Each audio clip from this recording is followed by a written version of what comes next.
energy. It's essential in the workplace. Because energy is always around us, we may take it for granted and underestimate the potential hazards. Accidental release of stored energy can happen in a second, but the injuries can last forever. The good news is, when proper safety procedures are followed, these accidents are preventable. That's the purpose of a safety Lockout Tagout program. Let's take a deeper look at Lockout Tagout, why we need it, who's affected by it, and the steps to safely apply and remove lockout devices to isolate hazardous energy prior to and after equipment servicing and maintenance.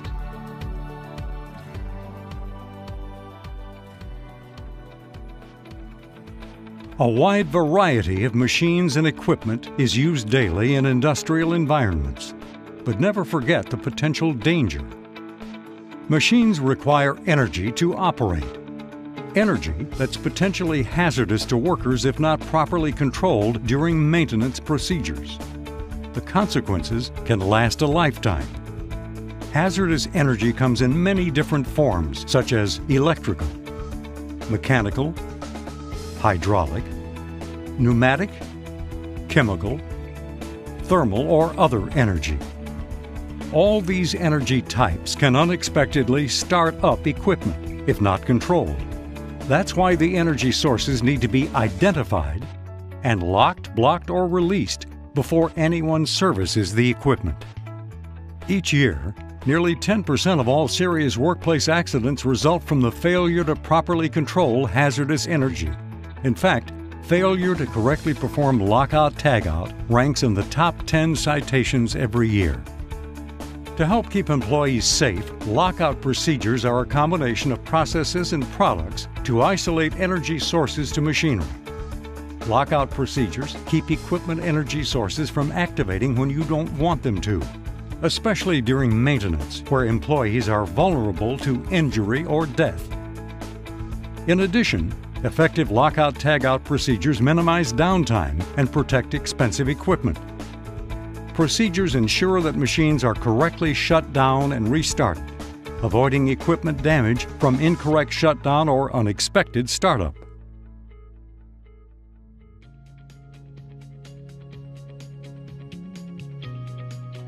The federal law that governs Lockout Tagout is an OSHA standard for the control of hazardous energy. The law spells out requirements to disable equipment and prevent release of stored hazardous energy during maintenance. The primary focus is on general industry, but the OSHA standard also applies to other work environments. OSHA has specific standards for marine terminals, longshoring, and the construction industry.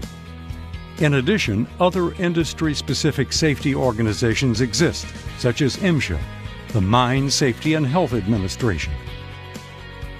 The OSHA standard applies to businesses in any of these situations. When an employee is required to remove or bypass a guard or other safety device.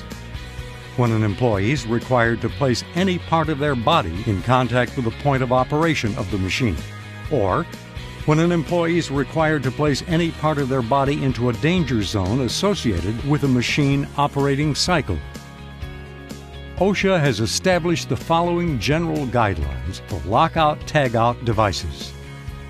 Lotto devices must be manufactured from durable materials to withstand the industrial environment of their use. They must be substantial enough to prevent removal without the use of excessive force. They must clearly identify the employee who installed the device. They must be standardized within the facility by color, shape, and/or size. They must be singularly identified. Only Lockout Tagout devices are to be used to control energy. And Lockout Tagout devices cannot be used for any purpose other than controlling energy. Never use them to lock a toolbox, locker, storage area, ladder, or other items.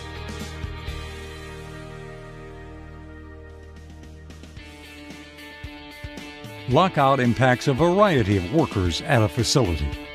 The three categories are authorized employees, These are the workers specifically trained to lock out or tag out equipment in order to service or maintain the unit.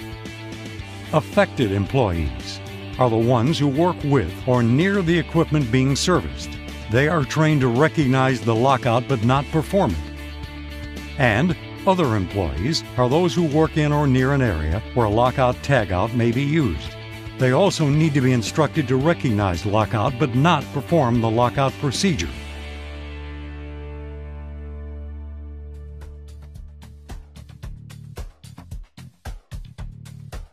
There are 4 key components to an effective energy control program. Beyond having sufficient safety padlocks and lockout devices on hand, there needs to be machine-specific lockout procedures, inspections, audits, and employee training. Machine-specific lockout procedures outline the specific steps and requirements that an authorized employee needs to complete to safely lock out a piece of equipment. This includes posting the procedure at the equipment location for easy reference. OSHA requires annual inspections and audits. Inspections ensure that employees are correctly following the energy control procedures. Audits verify that the written procedures correctly describe the steps to isolate the equipment's energy sources. And the 4th element of the program, employers are required to train their employees to make sure they understand and can follow lockout procedures. Retraining is required to maintain proficiency. Whenever an employee has a new job assignment, whenever control methods change, such as new steps due to equipment modification, revised steps for a procedure change.